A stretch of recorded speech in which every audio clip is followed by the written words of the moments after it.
Salut, Clap de Fin vous propose aujourd'hui une analyse de l'épisode 1 de la saison 2 de Légion.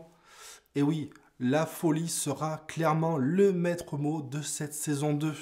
Welcome to the madness. Bienvenue dans la folie.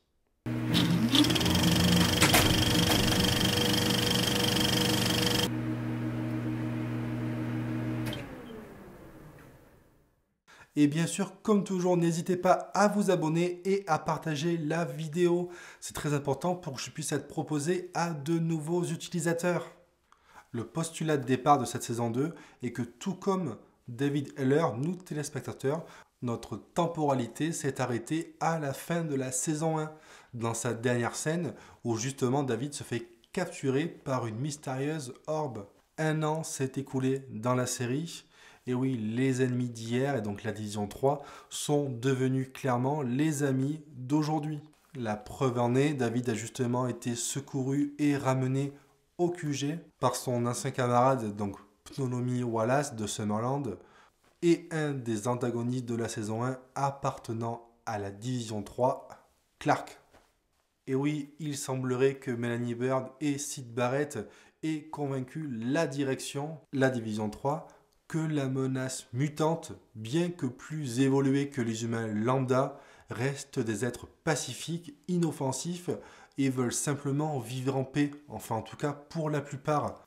Après le cas Lazare, ces divisions ont justement été créées pour évaluer et étudier la menace mutante. On retrouve donc la division qui nous intéresse et la seule que nous connaissons, la division 3. Et celle-ci est justement composée de plusieurs branches.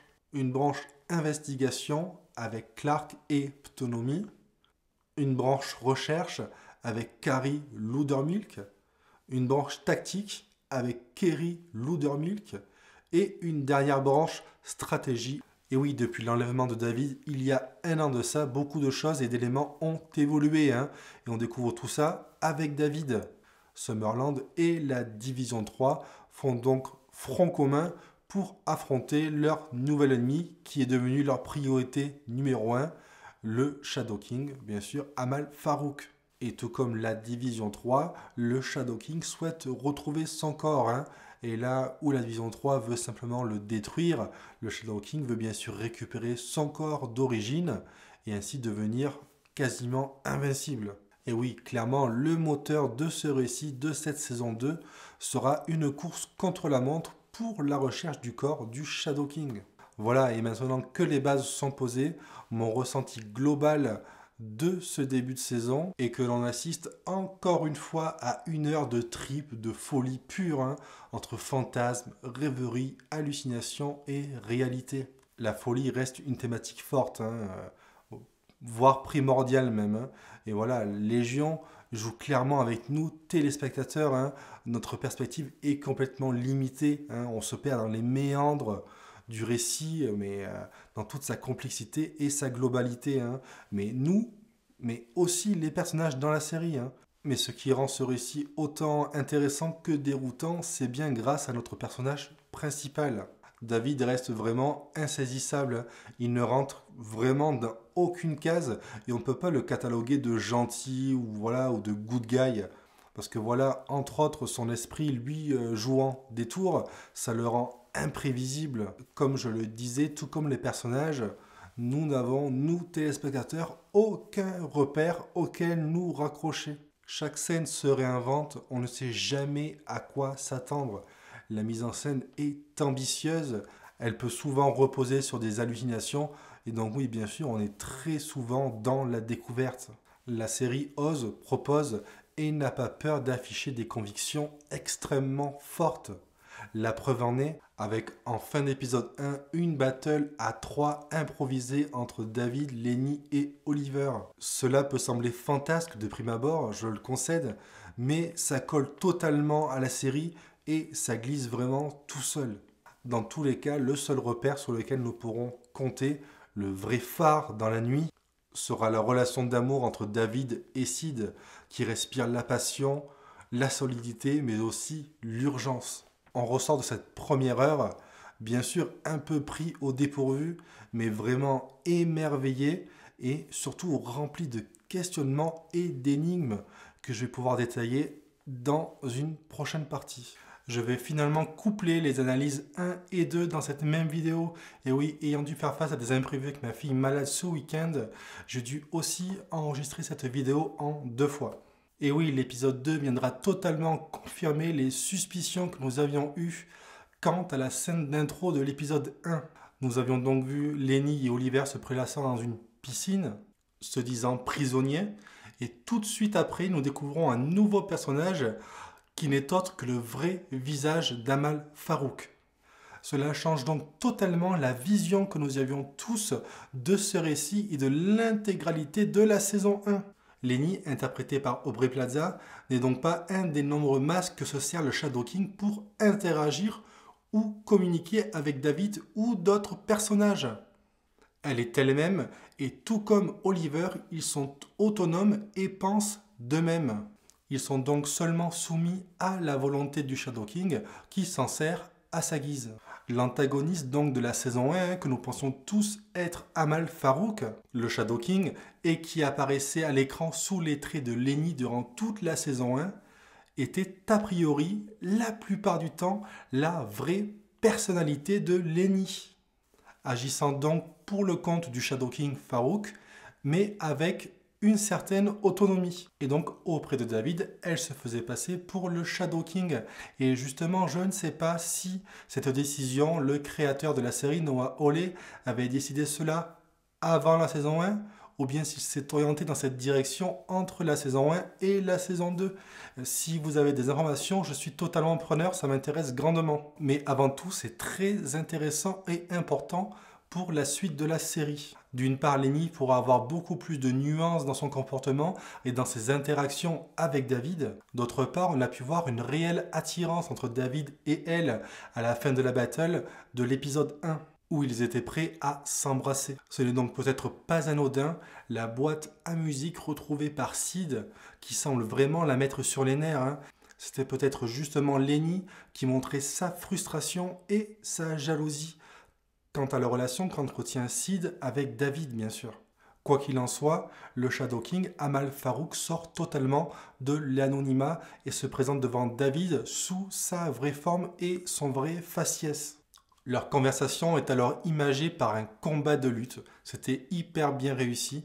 Et justement, Farouk nous paraissait extrêmement mégalomane et considérait même David et lui-même comme des dieux et même encore plus importants que Jésus en personne. Il souhaite bien sûr que David l'aide à récupérer son corps et lui dit qu'il lui sera extrêmement redevable s'il l'aide. Mais il lui dit tout cela devant l'atelier improvisé de liseuse de bande d'aventure, où l'on peut y voir vraiment une métaphore quant à sa capacité de manipulateur et d'escroc. La preuve en est avec leur attaque à la division 3, où justement David leur avait imposé de ne faire aucun dommage collatéraux et donc aucune mort. Scène particulièrement réussie encore où Aubrey Plaza, Lenny, dansait et chantait autour d'Oliver qui désintégrait littéralement tous ses opposants. Dans le complexe, après avoir dissocié les corps de Carrie et Carrie, et surtout sondé l'esprit de Mélanie, petit aparté, Mélanie qui semble vraiment au bout du rouleau, légèrement, même beaucoup droguée, et qui a vraiment du mal à avoir perdu à nouveau Oliver.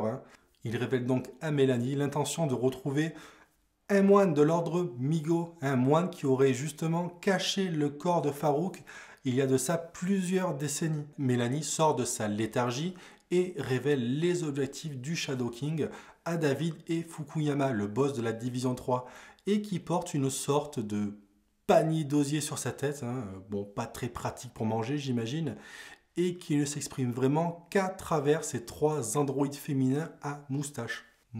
Normal quoi. Il semble invulnérable à la télépathie et au contrôle mental. Il semble également omniscient et peut tout voir, tout ce qui se passe dans son QG à la division 3 et certainement jusqu'à un périmètre défini.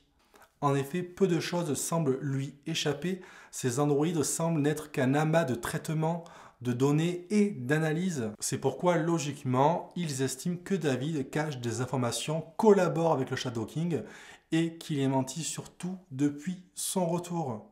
Et justement, David, qui s'est fait emprisonner par l'orbe il y a de cela 1 an n'a aucun souvenir excepté des flashs, même si certains éléments lui sont revenus depuis. Il les dissimule et Ptonomy et Clark en font le constat malheureusement. Et Clark veut donc effectuer un datage carbone du corps de David. On imagine que c'est pour déterminer si son corps a réellement vécu pendant cette année. Et oui, contrairement à David qui pour lui, il ne s'est déroulé qu'un seul jour. Quoi qu'il en soit, ce fameux moine semble se trouver à la division 3, dans la pièce où sont justement stockés les gens atteints d'un virus en cours de propagation. Et oui, ce virus semble se déclarer à proximité du Shadow King et donc du corps d'Oliver. Les gens deviennent donc figés, pétrifiés, excepté leurs dents qui claquent non-stop. Dans tous les cas, aucune certitude sur le déclencheur de ce virus. Dans tous les cas, ce n'est pas un virus biologique, mais bien psychologique. Et qui ne toucherait pas les enfants. Intentionnellement, je n'aborde pas la partie concernant le voyage de David dans l'orbe. Ces 2 rencontres avec la Sid du futur. Et la raison, c'est que je suis en train de bosser dessus, car j'ai revu les épisodes 1 et 2 ce week-end, et j'ai vraiment noté des nouveaux indices qui me font croire que ce n'est peut-être pas la réalité que l'on voit. Donc voilà une série difficile à analyser et interpréter, où tout ce que l'on voit à l'écran peut être totalement faux. Bien sûr, c'est assez déroutant, mais c'est pour ça qu'on l'aime, vous le savez.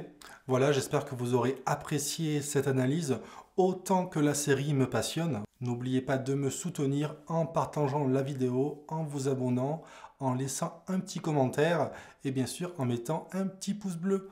Je vous dis à très vite sur Clap de Fin, restez connectés, prenez soin de vous, salut!